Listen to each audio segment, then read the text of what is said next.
Assalamualaikum warahmatullahi wabarakatuh. Kami dari kelompok 11 akan memaparkan materi mengenai biji dan buah. Adapun anggota kelompok kami yaitu Ahmad Al-Ghifari, Andi Nur Rahmasari, Nurul Anisa Hardi, dan saya sendiri Mutiara. Pembahasan yang pertama yaitu pembagian buah dan contohnya.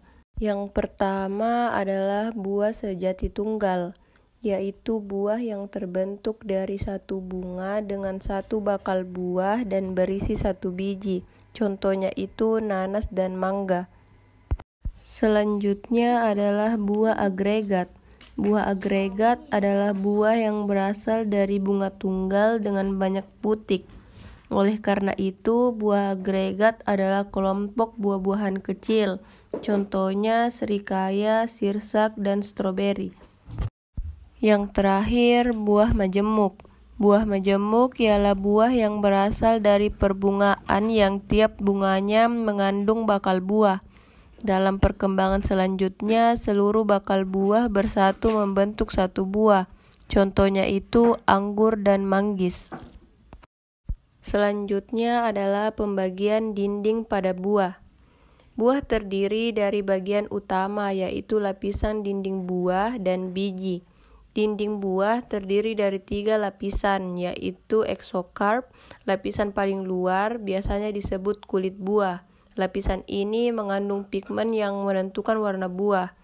Yang kedua itu mesokarp, lapisan tengah antara eksokarp dan endokarp. Lapisan buah ini yang biasanya kita makan disebut daging buah.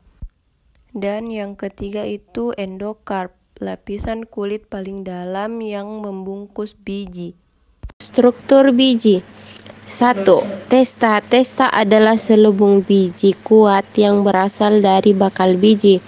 Fungsinya yaitu menjadi kulit biji. 2. Plumula. Plumula yaitu bagian yang menjadi bakal daun radikula. Radikula adalah bagian yang akan menjadi bakal akar. 3. Epikotil. Epikotil merupakan bagian sumbu dari embrio yang berada di atas kotiledon. 4. Hipokotil. Hipokotil adalah bagian sumbu embrio yang berada di bawah kotiledon. 5. Endosper. Endosper merupakan cadangan makanan. Ada yang terdapat pada jaringan yang mengelilingi embrio atau terdapat di dalam kotiledon. Kotiledon atau daun lembaga adalah bakal daun yang terbentuk di embrio. 6. Skutelum bermanfaat sebagai alat penyerap makanan yang ada di dalam endosperma. 7. Koleoptil. Koleoptil berguna sebagai pelindung plumula. 8. Koleoriza. Koleoriza berfungsi melindungi radikula pada tanaman dikotil tidak terjadi modifikasi. Baik, sebelumnya perkenalkan nama saya Nurul Anisa Hardi. Nah, di sini saya akan menjelaskan sedikit tentang perbedaan monokotil dan dikotil. Yang pertama itu perbedaan dikotil dan monokotil pada biji. Untuk perbedaan dikotil dan monokotil yang utama terdapat pada jumlah keping bijinya. Sesuai namanya, tumbuhan monokotil memiliki 1 keping biji, sedangkan tumbuhan dikotil memiliki 2 keping biji. Tumbuhan monokotil tidak akan mengalami pembelahan saat berkecambah, sementara untuk tumbuhan dikotil sendiri akan membelah menjadi 2 saat berkecambahan. Nah, di sini ada gambar, teman-teman dapat amati bagaimana biji dikotil dan monokotil. Selanjutnya yaitu perbedaan monokotil dan dikotil pada akar. Perbedaan dikotil dan monokotil terdapat pada bentuk akarnya, yaitu akar pada tumbuhan monokotil adalah akar serabut yang tipis dan kecil, serta memiliki tudung akar. Sedangkan tumbuhan dikotil memiliki akar tunggang yang bercabang dan kuat, serta umumnya tidak memiliki tudung akar. Selanjutnya, perbedaan monokotil dan dikotil pada daun. Pada tumbuhan monokotil, bentuk daunnya umumnya memanjang dengan tulang daun yang sejajar, sementara pada tumbuhan dikotil, bentuk daunnya lebih melebar dengan tulang daun yang menjari atau menyirip. Teman-teman juga bisa perhatikan contoh gambar daun monokotil dan juga dikotil. Selanjutnya, perbedaan monokotil dan dikotil pada batang. Bagian batang bisa digunakan untuk membedakan tumbuhan dikotil dan monokotil. Tumbuhan monokotil umumnya batangnya tidak bercabang, tidak memiliki kambium, serta terus tumbuh meninggi. Sedangkan untuk tumbuhan dikotil, umumnya batangnya bercabang serta memiliki kambium pada perbatasan antara jaringan xilem dan floem. Teman-teman juga bisa perhatikan contoh gambar yang kami tampilkan tentang perbedaan monokotil dan dikotil pada batang. Perkecambahan. Perkecambahan adalah proses awal pertumbuhan suatu tumbuhan, terutama pada tumbuhan berbiji. Tumbuhan berbiji akan mulai aktif dan berkecambah setelah air masuk ke dalam benih atau yang biasa disebut dengan imbibisi air. Dalam proses perkecambahan akan dimulai setelah menyerap air dari lingkungan sekitar. Umumnya, air yang masuk ke dalam biji akan memicu hormon dan enzim untuk bekerja, sehingga embrio dalam biji mulai tumbuh. Proses perkecambahan benih tidak tergantung kepada ketersediaan nutrisi dalam tanah karena adanya endosperma. Selanjutnya ada proses perkecambahan. Yang pertama itu imbibisi.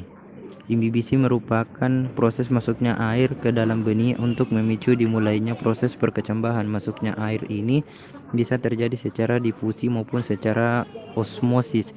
Adapun proses osmosis ini terjadi akibat keadaan benih yang lebih kering dari lingkungannya sehingga air masuk ke dalam benih.